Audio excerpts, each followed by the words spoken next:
Assalamualaikum warahmatullahi wabarakatuh. Bismillahirrahmanirrahim. Alhamdulillahi rabbil alamin. Wassalatu wassalamu ala ashrafil anbiya'i wal mursalin wa ala alihi wa sahbihi ajma'in. Subhanaka la ilma lana illa ma 'allamtana innaka antal alimul hakim. La hawla wa la quwwata illa billahil 'aliyyil 'azim. Allahumma la sahla illa ma ja'altahu sahla wa anta taj'alul hazna idza syi'ta sahla. Allahumma faqihna fid din wa 'allimna ta'wil. Allahumma zidna ilma amma ba'd. Alhamdulillah. Bersyukur kepada Allah Subhanahu wa taala kerana kita masih lagi diberikan kesempatan oleh Allah Subhanahu wa taala untuk menghayati kehidupan dan perjalanan baginda Sayyidul Wujud, iaitu Nabi Muhammad sallallahu alaihi wasallam, yang semua perkara yang berlaku di dalam kehidupannya merupakan satu sunnah yang perlu diambil perhatian dan perlulah makna diambil berat kepada orang yang mengaku bahawa nabinya itu adalah Rasulullah sallallahu alaihi wasallam. Jadi hari ini kita melihat lagi beberapa catatan peristiwa penting yang ianya menjadi salah satu daripada sunnah ataupun menjadi salah satu sirah perjalanan hidup baginda yang perlu kepada umatnya mengetahui bagaimanakah kesudahan kewafatan seorang rasul yang ianya merupakan kekasih Allah Subhanahu wa taala.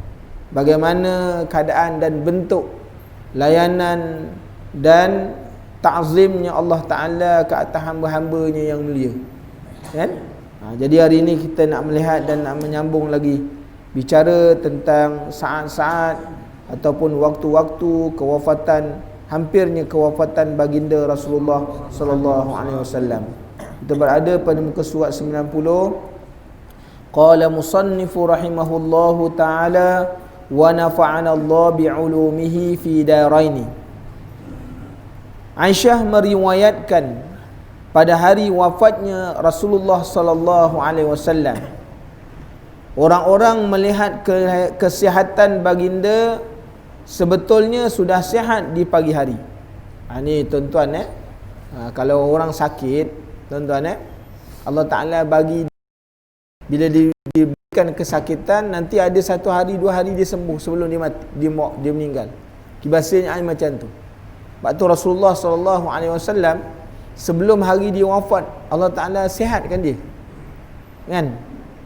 Dia macam biasa dah. Jadi orang-orang tengok, Rasulullah dah sihat. Lepas sehari 2 hari selepas daripada itu, maka kewafatan Rasulullah sallallahu alaihi wasallam. Jadi ini tuan-tuan, Allah Ta'ala beri kesempatan supaya keadaan yang macam ni anak-anak tak terasa tertekan. Kalau sekiranya dia seorang isteri, melihat kesudahan akan rasa kelapangan dan kurang beban dia. Anak-anak akan rasa lapang, kan, dengan kehidupan. Jadi ini sebenarnya ada hikmah sebenarnya tuan-tuan muslimin dan muslimat yang dirahmati Allah, supaya nak menunjukkan kepada kita hikmah orang yang sakit tak sepanjang masa dia sakit, kan? Tak sepanjang masa dia sakit. Ada hari yang Allah Ta'ala beri dia sihat, kan? Kalau kita ni hidup, tak sepanjang masa hari kita ni tuan-tuan penat. Bila kita tidur, hilang kepenatan kita. Nak tunjukkan Allah Ta'ala jadikan kehidupan ni ada pasangan dia. Dia berinya waktu kita sibuk, ada waktu lapang. Dia berinya waktu kita sakit, ada waktu saat kita sihat. Dengan sebab itu semua nikmat yang perlu, maknanya orang yang beriman kepada Allah Subhanahu wa taala mensyukuri apa yang Allah Taala bagi, walaupun ia hanya sedikit. Sedikit. Sebab kalau kita orang yang dimasukkan di dalam neraka Allah Taala, tidak ada saat untuk dia bersenang-senang. Saat dia dalam neraka Allah ialah kepedihan sepanjang masa, tidak ada satu masa rehat, baik siang ataupun malam. Tapi orang masuk dalam syurga Allah Subhanahu wa taala, dia ni tuan-tuan, Allah Taala bagi nikmat yang berterusan, siang malam dapat nikmat. Jadi dengan sebab itu, kita orang yang beriman, kita nilai Allah Ta'ala beri kita pada akal, kan? Dengan sebab itu Allah Ta'ala ulang-ulang kalimah akal ini, nak menunjukkan akal ni penting pada manusia. Afala ta'qilun, afala tatafakkarun, afala tatazakkarun, kan? Nak tunjuk pada kita tuan-tuan ni akal penting. Manusia hidup dekat atas dunia gunakan akal, kan akal ni nikmat. Jadi kalau sekiranya mereka tak menggunakan akal yang Allah Ta'ala beri, Allah Ta'ala tukar daripada tatazakkarun, ta'qilun, jadi maknanya makna ghafilun, mereka ni orang lalai. Jadi diberi akal tapi dia lalai. Jadi ini yang kita nak perlu ambil peringatan dalam kesempatan kita diberi waktu hidup oleh Allah Subhanahu wa taala. Jadi kata Aisyah radhiyallahu anha, mereka lalu pulang untuk menunaikan keperluan masing-masing dengan perasaan gembira. Sebab waktu hari sakit ni semua orang duduk, maknanya bertetangga dengan rumah Rasulullah sallallahu alaihi wasallam. Semua, baik isteri, baik suami, baik anak-anak, mereka melupakan urusan hidup mereka, tuan-tuan. Kerana apa? Kerana inilah generasi orang-orang yang cukup cinta kepada Rasulullah sallallahu alaihi wasallam. Sebab disebut di dalam hadis Rasulullah sallallahu alaihi wasallam, la yu'minu ahadukum hatta akuna ahabba li akhi min walidihi min waladi wan nasi ajma'in. Maknanya tidak sempurna iman seseorang kamu sehingga aku lebih dicintai. Sebab tu orang-orang generasi hidup pada zaman Rasulullah ni, mereka melupakan soal hidup dia. Duduk maknanya berkemah di sekeliling rumah Rasulullah sallallahu alaihi wasallam, kok bimbang apa terjadi dengan Rasulullah sallallahu alaihi wasallam. Bayangkan para sahabat ni, anak-anak mereka, keluarga mereka duduk maknanya bertetangga dengan rumah Rasulullah sallallahu alaihi wasallam. Sepanjang hari Rasulullah sakit. Hari ni kalau mak kita sakit, ayah kita sakit, anak-anak pun tak tengok. Anak. Sedangkan orang yang ada mak, orang yang ada ayah, itulah maknanya pintu gerbang untuk dia masuk dalam syurga Allah. Orang yang ada mak, ada ayah, itu pintu gerbang. Makna ketika mana hidup, Rasulullah sallallahu alaihi wasallam menyebutkan bahawa disebutkan dalam satu hadis, Rasulullah bersabda, bila ditanya kepada Rasulullah sallallahu alaihi wasallam, ayyul a'mal khairum minallah, apa dia amalan yang disukai oleh Allah Subhanahu wa taala, kan? Maka Rasulullah sebut 4. Yang pertamanya as-salat ala waqtiha, waktu semayang dalam waktu dia, semayang pada waktu dia. Jadi semayang jangan terkeluar. Mana jangan terkeluar daripada waktu. Mana bila kita semayang dalam waktu. Itu orang yang terbaik.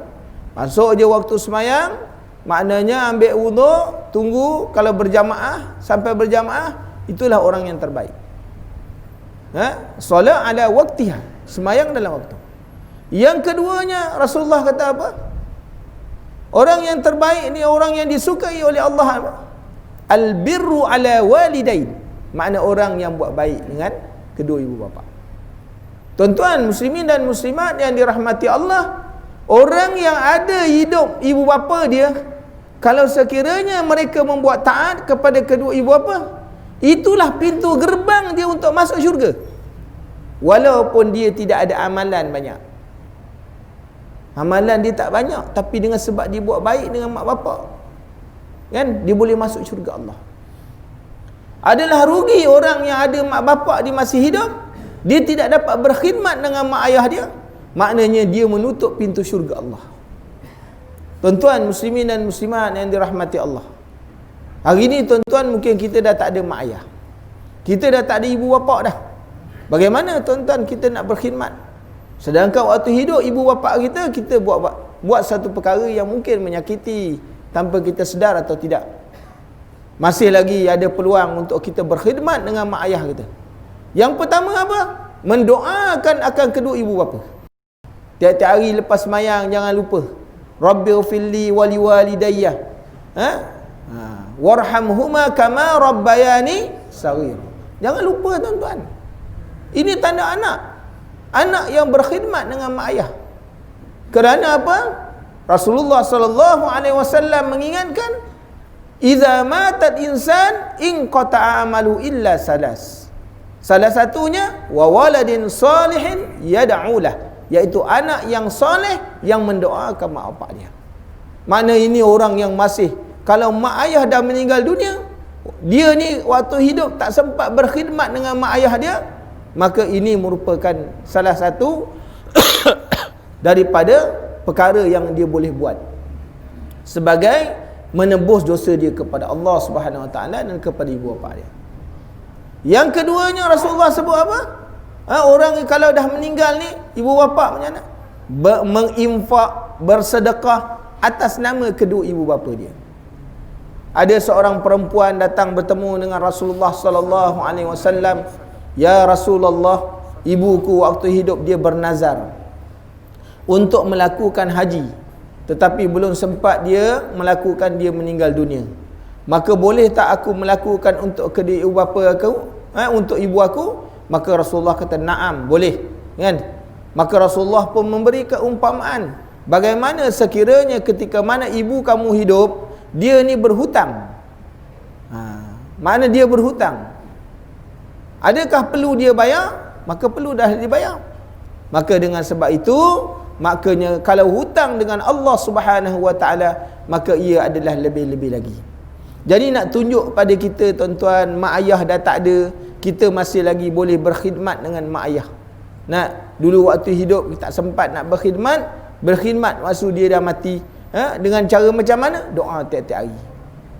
Lepas semayang, jangan lupa menghantarkan doa kepada kedua ibu bapa kita.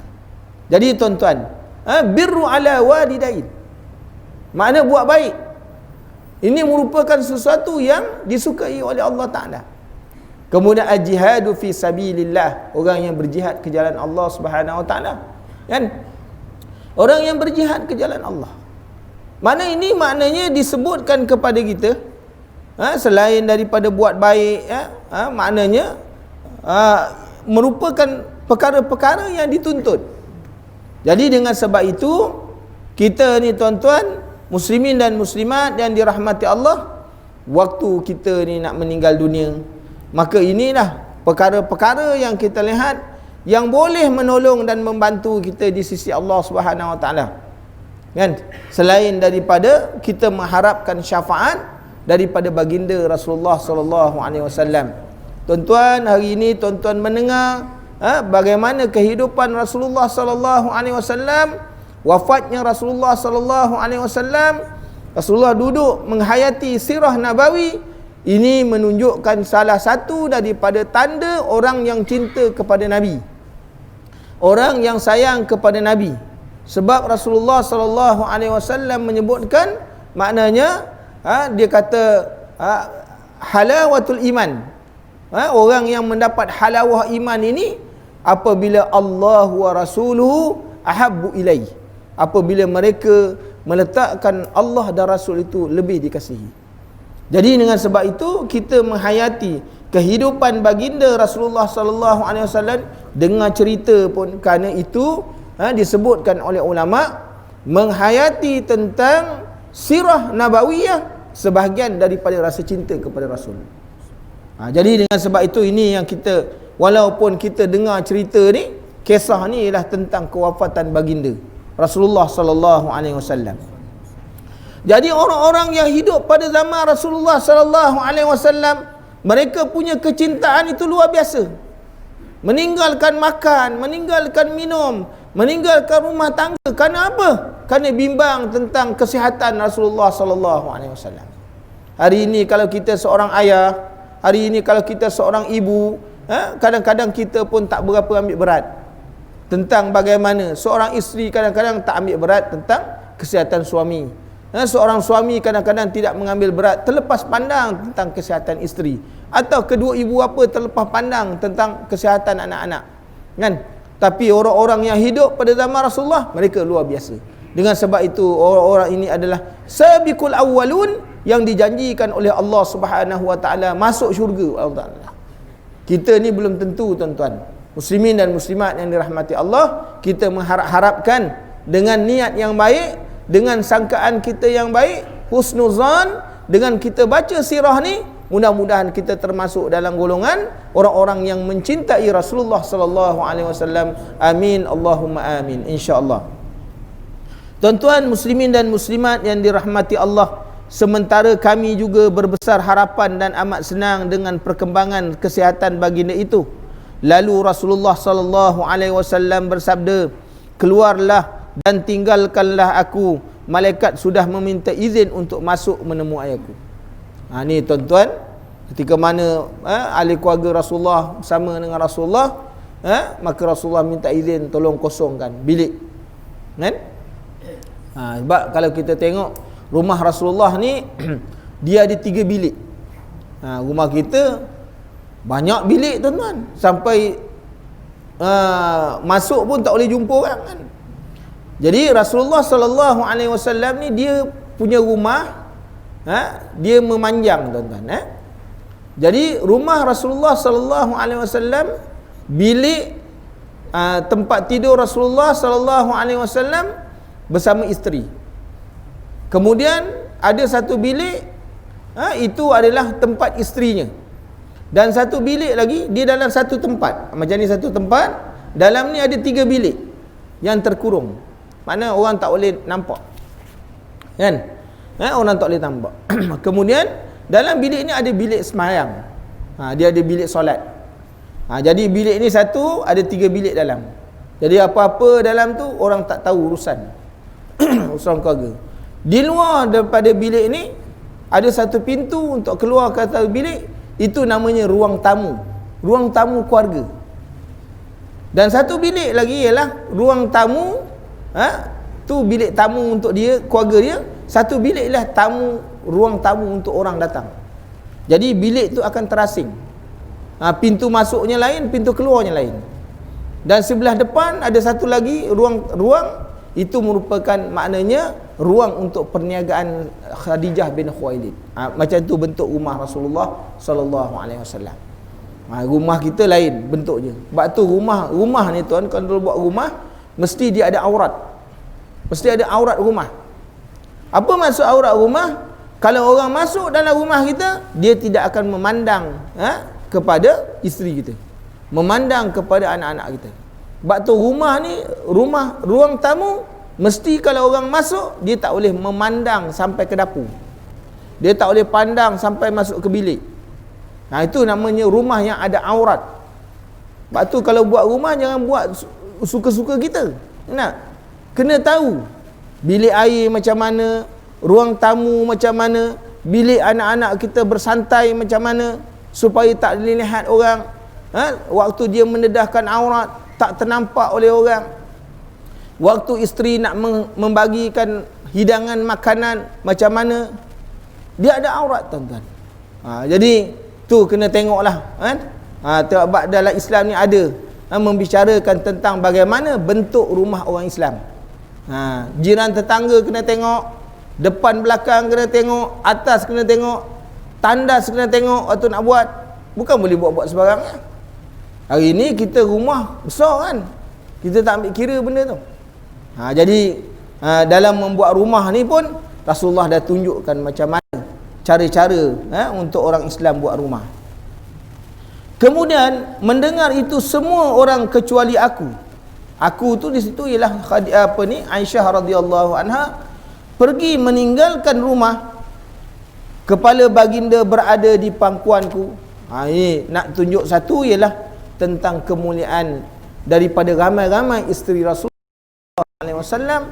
Orang yang mendapat kemuliaan ialah Sayyidatina Aisyah radhiyallahu anha, kan? Orang yang paling maknanya disayangi oleh Rasulullah sallallahu alaihi wasallam. Bukan bermakna isteri Rasulullah tak sayang, tapi orang yang mendapat tempat yang paling hampir kepada Rasulullah sallallahu alaihi wasallam. Lalu baginda mengambil posisi kedudukan duduk, dan aku pun duduk di sebelah kamar. Setelah berbicara dengan malaikat tersebut cukup lama, baginda kemudian memanggilku. Makna ketika mana malaikat masuk dalam bilik Rasulullah sallallahu alaihi wasallam, Aisyah berada satu bilik yang lain, kan? Lama tu Rasulullah bercakap dengan malaikat. Baginda kemudian memanggilku dan kembali meletakkan kepalanya di pangkuanku. Baginda menyuruh para wanita untuk masuk. Mana orang-orang wanita yang nak temu Rasulullah sallallahu alaihi wasallam sebelum wafat boleh tengok Rasulullah. Tengok Rasulullah. Ini nak menunjukkan satu hukum, tidak ada larangan.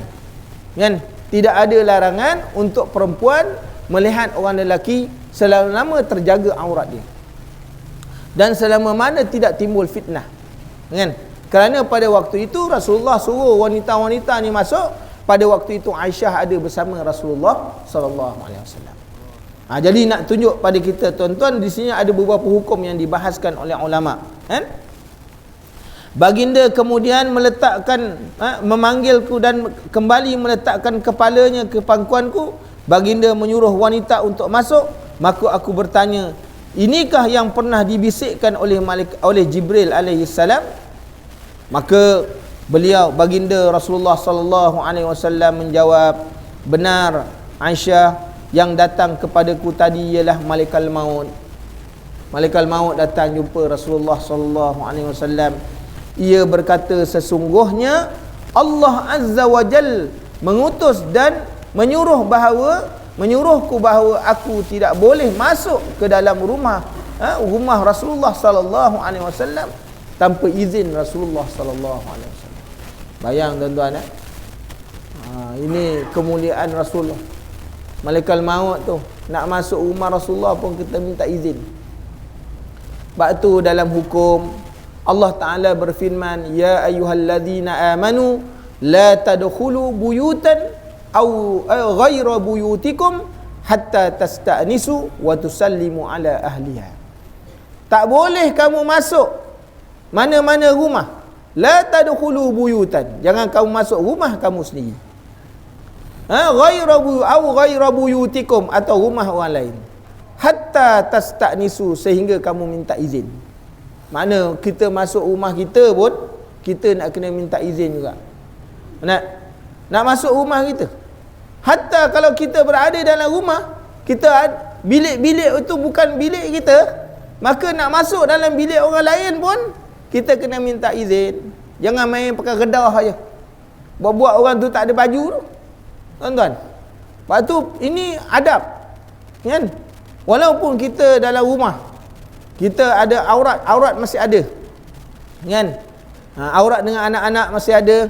Kan? Aurat anak dengan ibu bapa masih ada. Lepas tu nak masuk kena ketuk dulu. Beri salam dulu, minta izin boleh masuk tak boleh masuk. Kan? Lebih-lebih lagi 3 waktu yang disebutkan oleh Allah Subhanahu Wa Taala. Waktu apa? Lepas zuhur. Nak masuk bilik mak bapak, kan? Kalau nak masuk minta izin. Kan? Bila lagi? Waktu tengah malam, kan? Lepas isyak nak masuk bilik mak ayah kena minta izin. Dan selepas waktu subuh, kan? Jadi ini waktu yang maknanya kritikal. Biasanya orang pada waktu ini melepaskan pakaian dia. Jadi dengan sebab itu ni adab. Ada adab. Jadi nanti cuba tengok dalam surah An-Nur, memberitahu tentang kepada kita maknanya akhlak ataupun adab-adab dalam rumah tangga. Surah An-Nur juzuk yang ke-18. Tengok di dalamnya ada dibicarakan. Allah Ta'ala membicarakan tentang akhlak dalam rumah, kan? Jadi kita tak boleh masuk dalam rumah selagi orang tak izinkan. Hatta rumah kita pun minta izin dulu. Dengan cara apa? Memberi salam. Kalau rumah orang lain lebih-lebih lagi. Hatta malaikat ni nak masuk, dia malaikat. Sepatutnya malaikat maut nak masuk rumah dia tak kira. Waktu dia nak ambil nyawa orang, dia tak perlu bagi salam. Sebab memang dah itu tugas dia. Tetapi dengan Rasulullah sallallahu alaihi wasallam, Allah Ta'ala memerintahkan, wahai malaikat maut, ketika mana engkau nak masuk di dalam rumah kekasih aku, engkau kena minta izin dulu. Ini sebagai penghormatan, nak menunjukkan apa? Kemuliaan Rasulullah sallallahu alaihi wasallam melebihi daripada golongan malaikat. Masya-Allah, walaupun Rasulullah ni manusia, tapi Allah Ta'ala mengangkat kedudukan Rasulullah melebihi maknanya kedudukan para malaikat Allah Ta'ala. Jadi dengan sebab itu, jika anda tidak mengizinkan, aku akan kembali. Waktu nak ambil nyawa, kalau Rasulullah kata, wahai malaikat maut, Hari ni aku tak izinkan kau ambil nyawa aku. Balik. Allah Ta'ala kata kau kena balik. Kalau kita tak ada tuan-tuan, hari ni boleh, besok boleh besok. Tak ada. Dengan kita tak ada. Ma'assalamah. Kan? Kalau kena, waktu tu juga. Dan apa ni, Allah juga memerintahkan aku untuk tidak mencabut nyawa engkau sebelum engkau menyuruh. Allahu Akbar. Malaikat itu diperintah tuan-tuan. Hatta dengan Nabi SAW, Allah Ta'ala bagi tahu kepada malaikat maut, ni ada adab peraturan kau kena jaga. Kan? Kau tak boleh ambil nyawa kekasih aku, kalau dia tak izin tak boleh ambil. Begitulah maknanya darajat baginda Rasulullah SAW di sisi Allah. Sehingga maknanya aku menerima perintah, menunggu perintah engkau. Sebab tu bila engkau izinkan aku masuk, kan? Dan aku menerima perintah engkau. Adakah maknanya engkau suruh cabut nyawa atau tidak? Maka aku berkata, tahanlah dulu sampai Jibril datang kepadaku. Malaikat maut, wahai malaikat maut, engkau jangan ambil nyawa aku sekarang sehingga malaikat Jibril datang. Malaikat maut tak boleh buat apa-apa. Sebab itu arahan yang Allah Ta'ala beri kepada malaikat maut. Kalau kata Nabi tak izin, tak boleh, kau jangan ambil. Tengok tuan-tuan, bagaimana kemuliaan seorang Nabi. Dengan sebab itu kita ni kena rasa beruntung. Hari ini kita menjadi umat Nabi Muhammad SAW. Kerana mempunyai Nabi yang begitu mulia. Dengan sebab itu melahirkan rasa cinta kepada Rasulullah SAW. Hendaklah memperbanyakkan selawat kepada baginda Rasulullah SAW. Itu tanda orang kasih. Kan? Tanda orang kasih. Ada seorang sahabat, namanya Muaz. Dia kata, ya Rasulullah, berapa banyak aku nak berselawat kepada engkau? 1/4 ya Rasulullah, boleh? Rasulullah kata, kalau kau tambah lebih baik. Bagaimana kalau 2/3? Baik, kalau kau tambah lagi baik. Bagaimana ya Rasulullah kalau aku berselawat 1/2? Baik, kalau kau tambah lagi baik. Ya Rasulullah, bagaimana kalau maknanya aku berselawat kepada kamu, maknanya separuh daripada hari? Baik, kalau kau tambah lagi baik.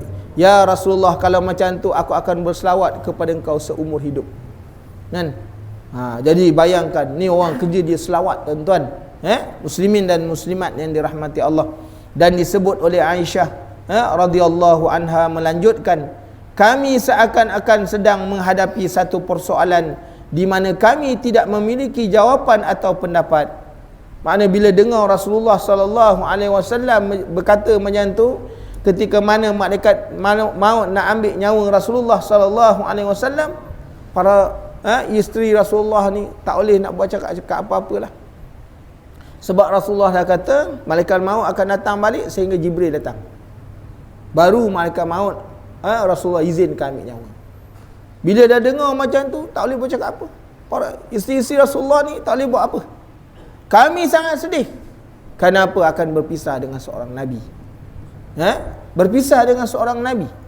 Seolah-olah kami sedang ditimpa malapetaka yang tidak boleh dihindari. Makna dengar Rasulullah cakap macam tu, bahawa sekejap lagi malaikat maut akan mengambil nyawa, seolah-olah hidup mereka ni tuan-tuan macam dihempap dengan suatu benda. Kan? Macam dihempap dengan satu benda. Seolah-olah kita ni macam putus. Orang yang masuk di dalam lautan seolah-olah hilang. Maknanya dia punya hala tuju dia. Tak tahu apa dah jadi. Maka itu dengar Rasulullah macam tu. Mereka dengar Rasulullah cakap macam tu. Tidak ada seorang pun daripada ahli keluarga Rasulullah sallallahu alaihi wasallam yang berbicara. Kerana peliknya persoalan ini dan rasa takut yang menghinggapi hati kami, pada saat itu datanglah Jibril dan mengucapkan salam, dan aku dapat merasakan kedatangannya. Kata Aisyah, malaikat Jibril datang sehingga aku rasa malaikat Jibril itu datang, aku dapat rasakan. Kan? Bahawa kemudian setelah keluarga keluar, Jibril masuk dan berkata kepada baginda, sesungguhnya Allah Azza wa Jal berkirim salam kepada kamu. Allahu Akbar. Tuan-tuan, Allah sendiri berkirim salam kepada Rasulnya. Ini tunjuk kemuliaan yang begitu tinggi Rasulullah sallallahu alaihi wasallam mengatasi akan nabi-nabi yang lain. Dia menitipkan pesan, dia berpesan, Allah berpesan untuk menanyakan kepada keadaan kau. Allah bertanya khabar, bagaimana kekasih aku? Sedangkan Allah Ta'ala lebih mengetahui apa yang dirasakan oleh nabinya. Tetapi dia hanya ingin menambah kemuliaan dan penghormatan atas seluruh makhluk, atas engkau ke atas seluruh makhluk, agar hal ini menjadi sunnah yang berlaku dalam umat engkau. Sebab tu tuan-tuan, tengok orang sakit, tanya khabar. Sebab tu sunnah. Seperti mana yang ditunjukkan oleh Allah Subhanahu Wa Taala kepada nabinya. Sebab tu di antara sunnah, kalau pergi ziarah orang, tanya khabar, macam mana khabar. Itu sunnah. Jangan pergi ziarah orang makan buah apple yang ada kat sebelah dia. Tuan-tuan, di antara sunnah yang disuruh, iaitu apabila pergi ziarah orang sakit, tanya khabar, bagaimana, dah sihat, walaupun kita tahu kejap lagi dia mati. Nampak ni macam nak mati ya? Disunatkan kita bertanya. Dan disunat kita menyentuh mana-mana anggota, terutama di dahi. Dengan apa? Belakang tapak tangan.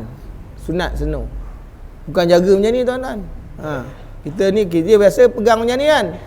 Sebenarnya disuruh begini, jaga. Kan? Tanya, macam mana sakit, dah kurang, maka beri dia harapan. Itu sunnah. Tuan-tuan buka dalam kitab Al-Azkar Imam Nawawi, itu disebut oleh baginda Rasulullah sallallahu alaihi wasallam. Tanya, macam mana sakit sekarang? Oh, dia kata aku menderita sakit lah, sakit. Tak apa, sakit ni sikit je. Ada orang yang lebih sakit. Kan? Beri harapan, sakit macam ni insya-Allah tak ada mudarat kot kan. Jangan kita tengok, kau punya sakit ni 2-3 hari lagi jalan ni. Memberi harapan tuan-tuan, walaupun kita tahu dia tu menderita sakit. Sebab tu sunnah. Sebab ni disebutkan apa? Agar hal itu menjadi sunnah yang berlaku di dalam umat kau. Bila datang ziarah orang sakit, tanya khabar. Sebab tu disuruh, kan? Seperti mana apa yang dilakukan oleh Allah Subhanahu Wa Taala kepada kekasihnya, iaitu Nabi Muhammad sallallahu alaihi wasallam. Atas pertanyaan Jibril itu, Rasulullah sallallahu alaihi wasallam menjawab, aku merasa sakit. Dan ini juga menjadi satu hukum, adalah tidak menjadi satu kesalahan di dalam hukum. Apabila orang tanya kita sakit, kita boleh jawab aku sakit. Tak menjadi salah dari segi hukum.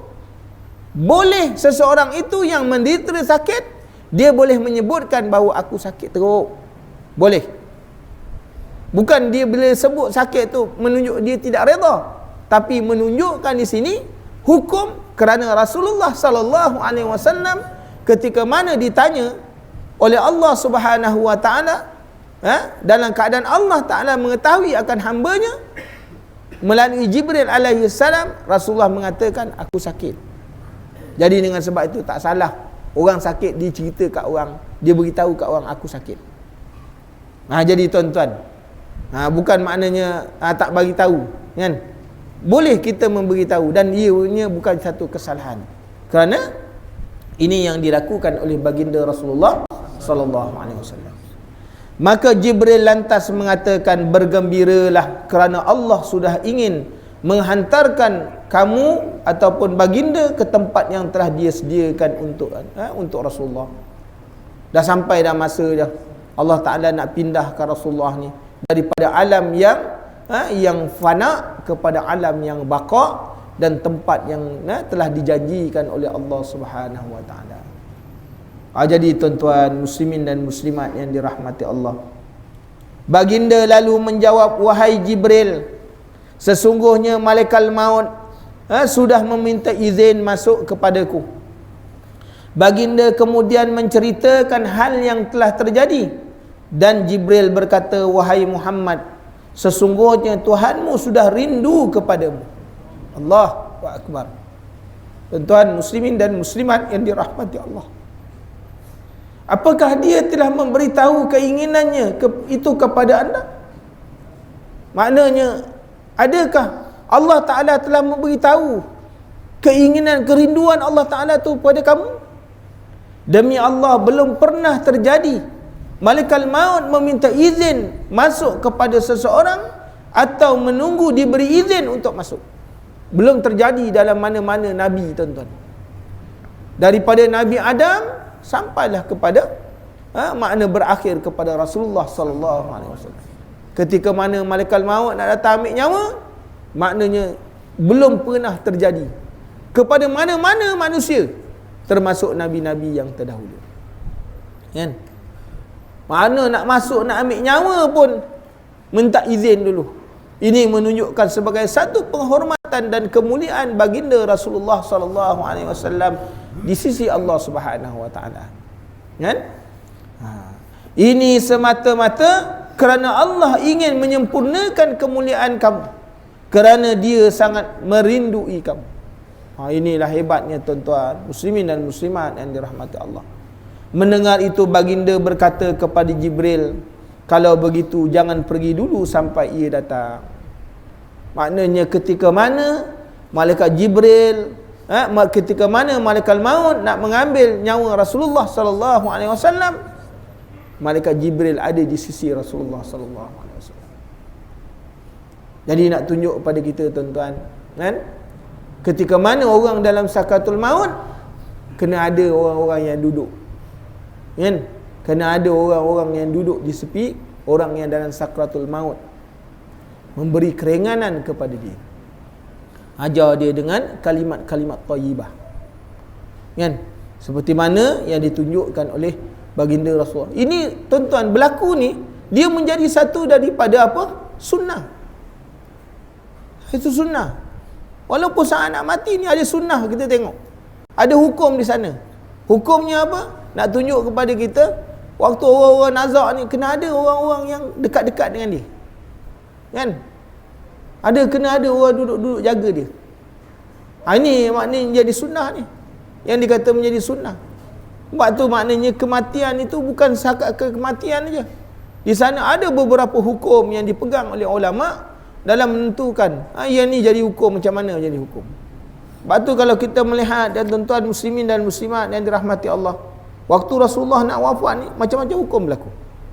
Kan? Masalah lahat, masalah waktu nak ke bumi, kan?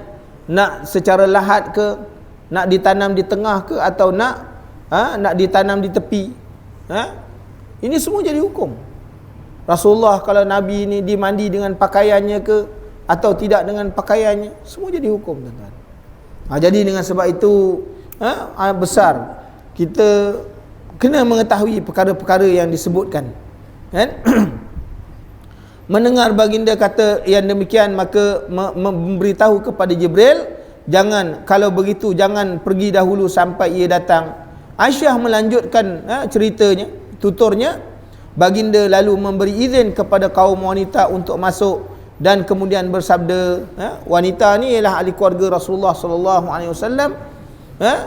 Di antaranya ialah Fatimah, merupakan anak yang paling disayangi oleh baginda Rasulullah sallallahu alaihi wasallam. Kerana apa?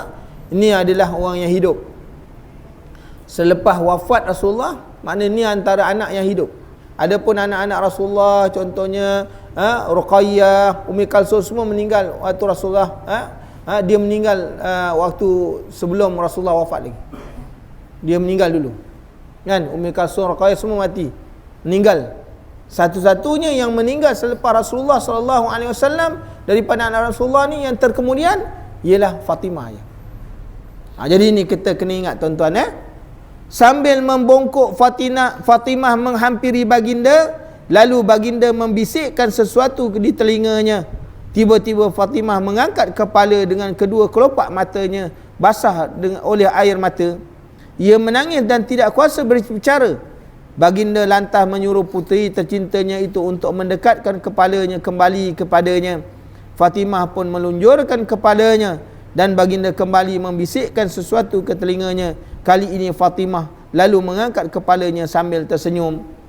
Tanpa berkata apa pun, kami hairan makna ahli keluarga Rasulullah sallallahu alaihi wasallam, tengok perbuatan tu jadi hairan. Kemudian kami menanyakan hal itu kepada Fatimah dan dia bercerita, waktu itu baginda bersabda kepadaku, kalau baginda akan maknanya kalau baginda akan wafat, seketika itu aku menangis. Kemudian baginda bersabda, aku sudah memohon kepada Allah supaya menjadikan kamu sebagai orang yang pertama daripada keluargaku yang akan menyusulku, dan semoga dia menempatkan kamu bersamaku. Mendengar itu tersenyum senang. Makna perkhabaran baginda kepada Fatimah, iaitu menunjukkan Fatimah adalah seorang daripada ahli keluarganya yang akan masuk dalam syurga menyusul di belakang Rasulullah sallallahu alaihi wasallam. Tuan-tuan, orang yang telah diberikan maknanya tempat, kan? Orang yang telah diberikan confirm oleh Rasulullah masuk syurga. Jadi dengan sebab itu kita ni kita belum tentu. Dengan sebab itu perbanyakkan amal ibadat kepada Allah Subhanahu wa taala. Perbanyakkan amal ibadat. Sauban maula Rasulullah sallallahu alaihi wasallam datang bertemu Rasulullah sallallahu alaihi wasallam, "Ya Rasulullah," ni orang yang cukup cinta Rasulullah. Kan? Kalau dia tak pandang Rasulullah sehari, tak tengok Rasulullah sehari, dia boleh demam, dia boleh sakit. Ni kita orang yang cinta Rasulullah. Tapi ketika mana Rasulullah dia datang berkhidmat dengan Rasulullah, dia minta Rasulullah tak tolong doakan dia masuk syurga, maka Rasulullah kata, bantulah akan diri kamu dengan memperbanyakkan sembahyang sunat. Makna apa? Nak tunjuk pada kita amal ibadat kena banyak kalau nak masuk syurga. Jangan kita maknanya menentukan satu ibadat aja, pelbagaikan ibadat. Kita tidak tahu mana satu ibadat kita yang akan membantu kita masuk syurga Allah Subhanahu wa taala. Sebab tu bila sebut tadi dalam hadis, maknanya bila ditanya oleh seorang lelaki, ayul amal khairun minallah ataupun afdhal minallah, maka Rasulullah sebut berbagai-bagai. Nak tunjuk apa? Ada orang tak mampu buat ni, dia mampu buat yang kedua, mampu buat yang ketiga. Jadi mudah-mudahan Allah Ta'ala memberi taufik dan hidayah kepada kita, insya-Allah. Mudah-mudahan kita termasuk dalam golongan-golongan orang yang mendapat syafaat baginda Rasulullah sallallahu alaihi wasallam di akhirat kelak, insya-Allah. Jadi panjang umur, kita sambung lagi bicara kita. Mudah-mudahan Allah memberi taufik yang berterusan kepada kita, insya-Allah. Bismillahirrahmanirrahim. Alhamdulillahirabbil alamin. Wassalatu wassalamu ala asyrafil anbiya'i wal mursalin wa ala alihi wa sahbihi ajma'in. Allahumma inna nas'aluka ilman nafi'a wa rizqan thayyiban wa amalan mutaqabbala. Allahumma faqihna fid din wa 'allimna ta'wil.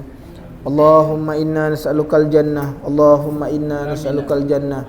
Allahumma inna nas'alukal jannah wa ma yuqarribu ilaiha min qawlin wa amal. Wa na'udzu bika minan nar, wa na'udzu bika minan nar, wa na'udzu bika minan nar wa ma yuqarribu ilaiha min qawlin wa amal. Rabbana atina fid dunya hasanah wa fil akhirati hasanah wa qina azaban nar. Sallallahu ala sayyidina Muhammadin wa ala alihi wa sahbihi wasallam. Alhamdulillahirabbil alamin. Barakallahu fiikum. Assalamu alaikum.